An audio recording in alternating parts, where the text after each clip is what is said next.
I have had the good fortune of attending every uh, edition of the festival since it was launched. And the first edition was incidentally held in the same premises. Uh, and it was not by design, but it was the last minute arrangement we had to do because venues were denied to the organizers under pressure from the usual suspects. Uh, Now, Alo has sort of made my job easier. She wanted me to speak on the transformation of India. So we have had several sessions over here. Shamika, my colleague in government, she has had two wonderful presentations. One on why every Indian deserves free food paid for by people like you and me, and the other one is her presentation this morning on elimination of poverty, absolute poverty in India. So one could talk about hard data about India's growth, India's emergence. But most of it is known that India is going to be the largest, is the third largest economy in the world, most probably to become the second largest economy in the next couple of years. It is the fastest growing uh, economy, faster than China. It will continue to grow at anything between 7 and 8% over the next couple of years, which means there will be greater generation of prosperity and people will be earning more than what they are right now. So, if we look at today's India, it bears very little resemblance from where we were 75 years ago, 76 years ago, when we emerged as an independent republic. Uh, we were poor, and we were not only poor, we were, I think, dirt poor. And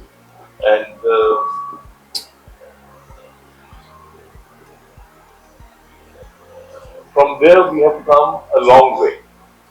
So, we were a country which had been robbed of $45 trillion over a span of 300 years by the colonizers. Now, this is not some figure which has been uh, concocted by the loony right, as of people often call the right. This is a figure which was calculated by one of the leading left-wing economists, Utsa Patnaik, and she explains how all this money was robbed from this country. When we became free, we did not get the money which the rulers, then colonial rulers, owed us. That was the war debt. We didn't have any bridging finances. We did not have hospitals. We did not have sufficient colleges. We did not have an education system that was self-sustaining uh, or that was trained into producing people for the national good. We had an education system that was designed to produce people for the colonial good. And the early years were difficult. And although Nehru is uh, commended for laying the foundations of a new India, it was really not Nehru but individuals who went about doing it. Uh, the All India Institute of Medical Sciences. It was set up by the health minister of that time, Rajkumari Amrit Kaur. If you look at the first IIT which was set up in the country, IIT Kharagpur, it was set up by B.C. Roy, and it was set up without any central assistance. First, a small institute was opened in Calcutta. Then fields which were when to produce paddy for the British troops, British armies. Those were converted in Kharagpur. Those fields were converted into the campus of what we now know as IIT Kharagpur. And one could go on and on and on. We had a terrible problem with smallpox in this country, and we did not have the vaccine. We did not have the capacity or capability to produce vaccines on our own. So we had to be dependent on smallpox vaccine that was donated to us. And every time a shipment of one box of vaccines would come, there would be photographs in the newspaper, front page photographs of senior ministers, Congress leaders lining up over there to receive that gift of charity. Unfortunately, even those vaccines could not be used properly because Mr. Nehru thought Indians did not need to be told or trained into how to go about vaccinating people. So he encouraged a rebellion among the bureaucrats against the WHO officials. And the smallpox vaccination drive suffered so much that we went through an endemic of smallpox in this country not once but thrice. So from there, if we look at how we handled the COVID situation, how we not only manufactured vaccine but gave it to others, uh, again it shows it tells us a story of how far India has travelled along the road of development, of growth, of prosperity, and self-reliance on food. I don't know how many of you would remember it, but there was a time when we were dependent on US charity.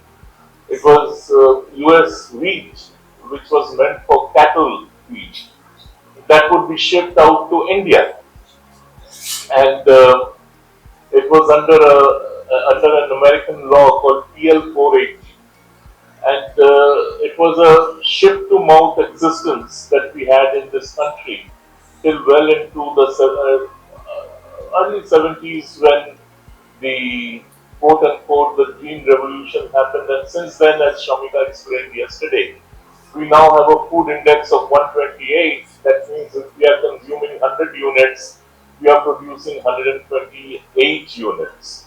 So almost more than 25% of the food which we produce is in excess of what we need.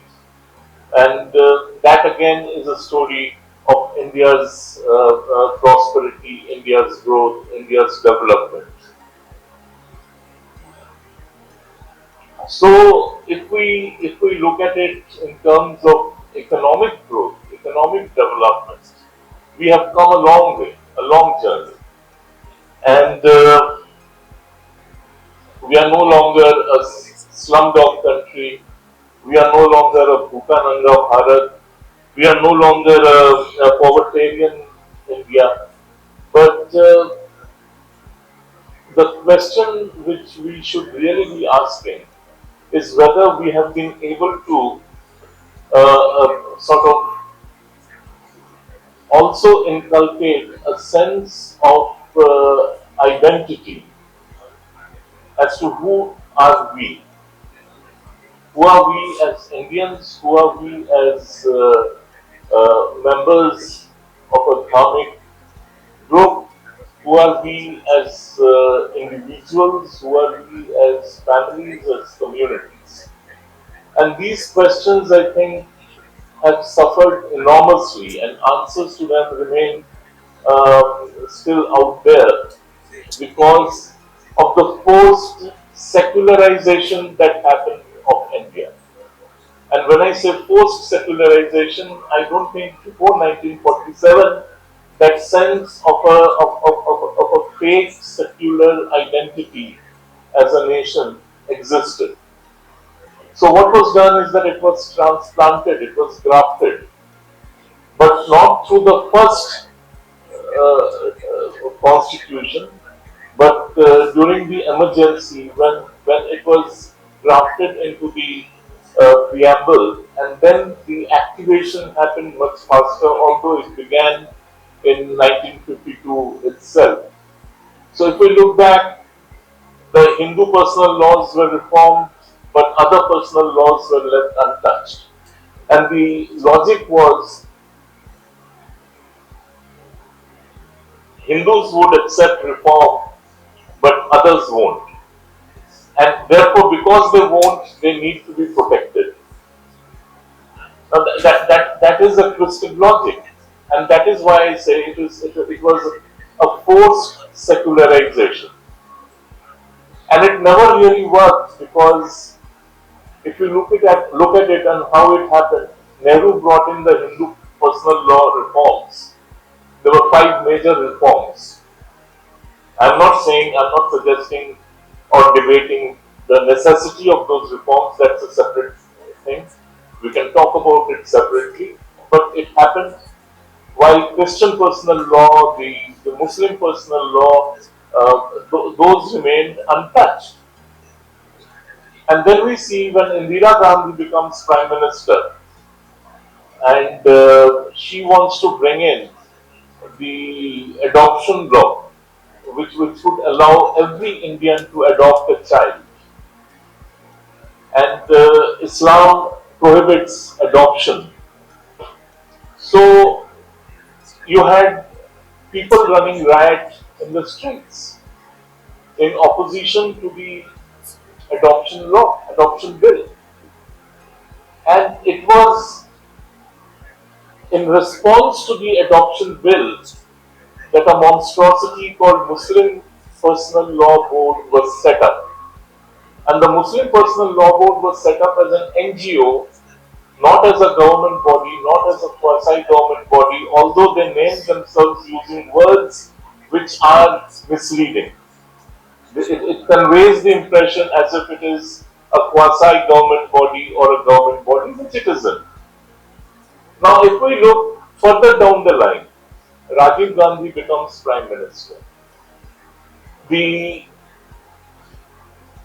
most scorching decision of that government, apart from foolishly sending troops into Sri Lanka, was to overturn the Shah Bano judgment.